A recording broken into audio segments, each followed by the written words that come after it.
अस्सलाम वालेकुम प्यारे बच्चों, क्या हाल है। उम्मीद है आप सब बिल्कुल खैरियत से होंगे और आप अपनी उस कहानी को बार बार पढ़कर बहुत इंजॉय कर रहे होंगे। जी तो बच्चों, आज हम अपनी उस कहानी का जो है इख्तितामी मश्क करेंगे। आखिरी सवाल हमारे जो रह गए थे 2-3, तो वो हमने आज मुकम्मल करना है। तो चलें अपना काम हम शुरू करते हैं। ज़बानदानी का पहले है हमारे पास। दर्ज झेल जुमलों में फ़ाइल, मफ़ूल और फ़ेल की तरतीब दुरुस्त करके लिखें।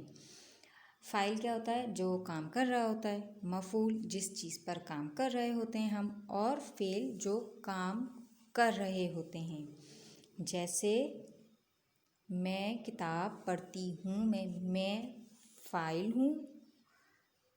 किताब पढ़ना फ़ेल है और किताब जो है वो फ़ाइल है।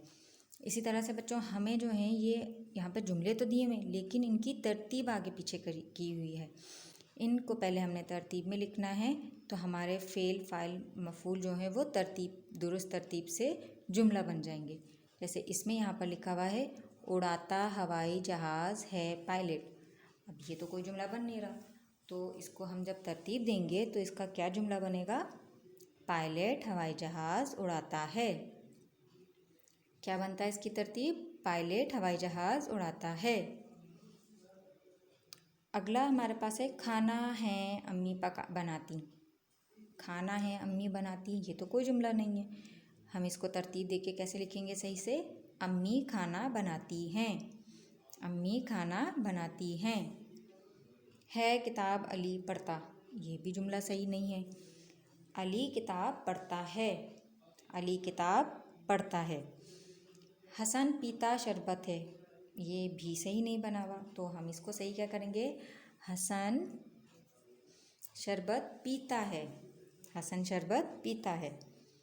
करती याद है सबक आमना, ये भी दुरुस्त जुमला नहीं है, तो हम दुरुस्त जुमला कैसे लिखेंगे? आमना सबक याद करती है। आमना सबक याद करती है।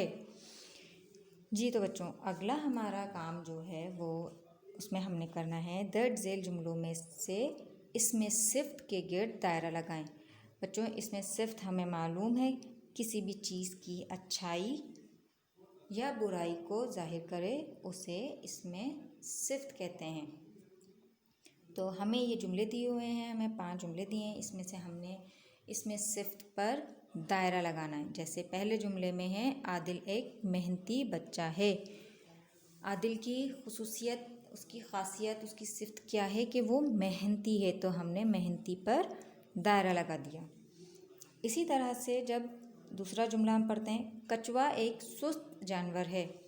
कछुए की जो सिफ्त है वो क्या है कि वो सुस्त है। सुस्त पे हमने दायरा लगा दिया। आसमान पर काले बादल छाए हुए हैं। आसमान पर कैसे बादल छाए हुए हैं? काले, तो बादलों का काला होना उनकी खासियत है, तो काले बादल पे कर लें आप।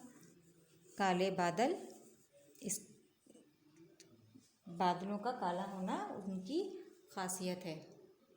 आपने काले पर सर्किल कर लिया। फलों में खट्टी मीठी खुबानी मुझे बहुत पसंद है। फलों में खट्टी मीठी खुबानी मुझे बहुत पसंद है, तो खुबानी का खट्टी मीठी होना उसकी खासियत है, तो उस पर हमने दायरा बना लिया। खुश्क मेवे का इस्तेमाल सर्द मौसम में किया जाता है। खुश्क मेवों की खासियत क्या है कि वो सर्दी के मौसम में यानी सर्द मौसम में इस्तेमाल की जाती हैं, तो सर्द मौसम जो है खुश्क मेवों की खासियत है। जी तो बच्चों, आगे बढ़ते हैं अपने सफ़ा नंबर 58 पर। हम लिखाई की महारत, ये हमने तस्वीर की मदद से कहानी सुनी थी, याद की थी।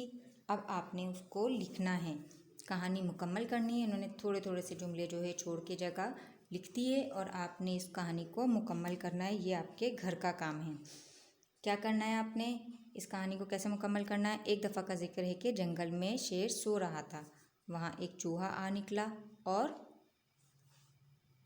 उसके बाद आपने लिखना है कि चूहा शेर के बालों से खेलने लगा और चूहे उसकी वजह से, उसके परेशान करने की वजह से शेर की आँख खुल गई। शेर को चूहे पर बहुत गुस्सा आया और उसने उसे अपने पंजे में दबोच लिया और उसे कहा कि मैं तुम्हें खा जाऊंगा।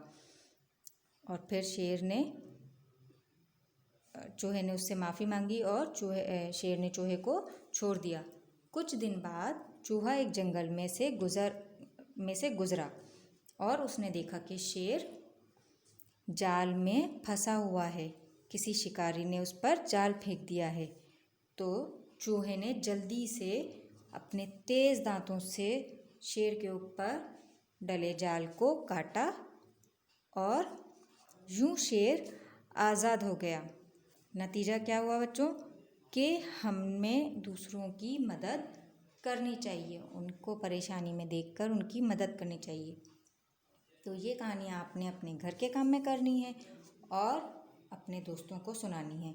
तो बच्चों हमारा सबक नंबर 9 जो था तस्वीर कहानी का वो आज मुकम्मल हो गया। उसकी मश्क भी हमारी कंप्लीट हो गई और हमने तस्वीर की कहानी भी पढ़ ली। हमें पता चल गया कि तस्वीर की कहानी किस तरह से पढ़ी जाती है और हमारा ये काम मुकम्मल हो गया। तो मुझे उम्मीद है आपको ये सारा काम समझ में आ गया होगा जितना हमने सबक का किया है। तो बच्चों फिर अगले दर्स के साथ इंशाल्लाह आपसे मुलाकात होगी। अपना ख्याल रखिएगा। अल्लाह हाफ़िज़।